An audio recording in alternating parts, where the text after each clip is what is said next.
มื้อนี้แม่ย่าตื่นแต่เช้าเพราะว่าเราไปเลาะตลาดปกติเราก็ตื่นเช้าอยู่แล้วคันว่ามื้อใดเราจะไปเลาะซื้อซีนซื้อเครื่องอยู่ตลาดแล้วแฮ่งตื่นเช้าก่อนเก่าทุกเทื่อที่เราไปตลาดหันจะต้องมีกระแยสีแดงนี่ล่ะกระแยประจำตัวเราคนพัดผู้น้อยๆเด็กกระแยกับคนหันจะว่าซ้ำกันเลยเราซื้อซีนมาบากหลายๆมื้อนี้ทั้งน้ำมันหมูซีนหมูแล้วก็กระดูกหมูเป็นโดนเราก็ไปทีนึงหมดไปแล้วเราก็ซื้อมาหลายๆบัดเดียวซื้อมาตุนไว้ตู้เย็นเพราะว่าเราบ่ได้ไปตลาดซุมื้อเดือนนึงไปประมาณ 2-3 เทื่อนี่ล่ะแล้วฮู้ว่าลูกพลอยมักกินแผ่นข้าวเหนียวนี่แล้วไปเราก็ซื้อมาแผ่นบ้างใหญ่ๆสิแม่นข้าวหากก็เฮ็ดเพราะว่ายังอุ่นๆเอามือจับเบิ่งก็ยังนิ่มๆอยู่มื้อนี้แล้วว่าเราไปเห็นเขาขายหัวกะรดขายอยู่ตลาดแล้วว่าเขาเจ้าขายถูกก็เลยว่าซื้อมาบักหลายๆอันที่จริงอยู่สวนเราก็ปลูกกันแต่เราว่าไปเห็นเขาขายถูกแล้วเป็นตาสะโอนเป็นตาอยากซื้อแล้วเราก็ยังซื้อซินงัวมาอีกประมาณโลนึงเนี่ยมันเป็นการใหญ่ๆแบบนี้เราลงมาแต่สวนเราแล้วปลูกบักหลายๆแล้วมันเริ่มแก่แล้วผักอันนี้แก่ไวจนว่ากินบ่ทันแต่ว่ามีแต่2เมนูนึงเราไปรถตลาดแต่ตอน 6-7 โมงบัดกลับมาก็จนว่า 9 โมง 10 โมงมาฮอดแล้วเราก็เอิ้นค่อยไปเบิ่งแล้วเราก็บอกว่าจะเฮ็ดหยังกินก็เฮ็ดโลดค่อยก็อยากกินเมนูซินงัวเพราะว่าโดนๆเราบ่ได้ต้มซินงัวตุ๋นซินงัวใส่หัวกะรดขาวกินแต่ว่ามื้อนี้ค่อยจะบ่ต้มหลายมีแต่ค่อยกับแม่ย่ากินเราก็บ่ค่อยมักกินปานใดเพราะว่าเราหั่นน่ะย่ำบ่ได้เพราะว่าช่วงนึงเราเจ็บแขวช่วงนี้ถือว่าเอาไข่แ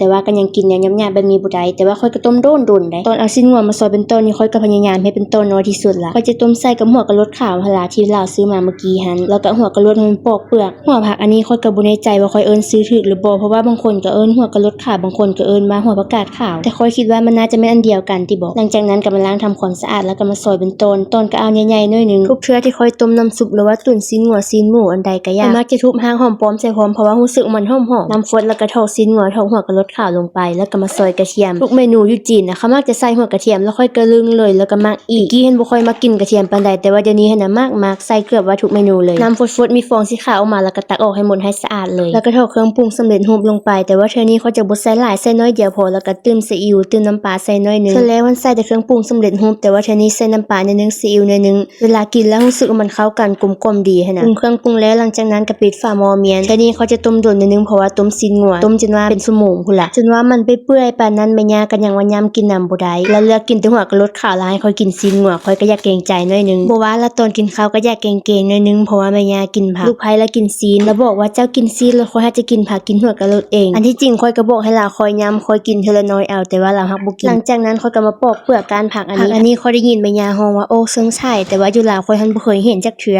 ก็จะมาเห็นอยู่จีนนี่ล่ะปอกเปลือกแล้วก็มาล้างทำความสะอาดดีๆแล้วก็มาซอยเป็นเปียงบางๆเพราะว่าคนจีนเขามักซอยเป็นเปียงบางๆแบบนั้นล่ะเวลาเฮ็ดคั่วผักหรือว่าคั่วซีนนี่ใส่กระเทียมหลายๆแล้วรู้สึกมันแซ่บๆตอนกินอาหารจีนเล็กๆขนาดกระเจ้าเฮ็ดหยังกระเจ้าก็ใส่กระเทียมหลายๆแล้วรู้สึกว่าบ่เฮ็ดหยังก็ใส่กระเทียมหลายๆยอมรับว่าตะกี้บ่ค่อยมากินกระเทียมแต่ว่าเดี๋ยวนี้คั่วผักคั่วซีนเขาใส่กระเทียมหลายๆบางทีตุ๋นซีนหมูซีนงัวค่อยก็ใส่หลายคือกันแล้วแม่ย่าค่อยหันเป็นคนมากินจืดๆค่ะแล้วแต่งกินคั่วผักนี่แล้วใส่แต่เกลือแล้วก็ใส่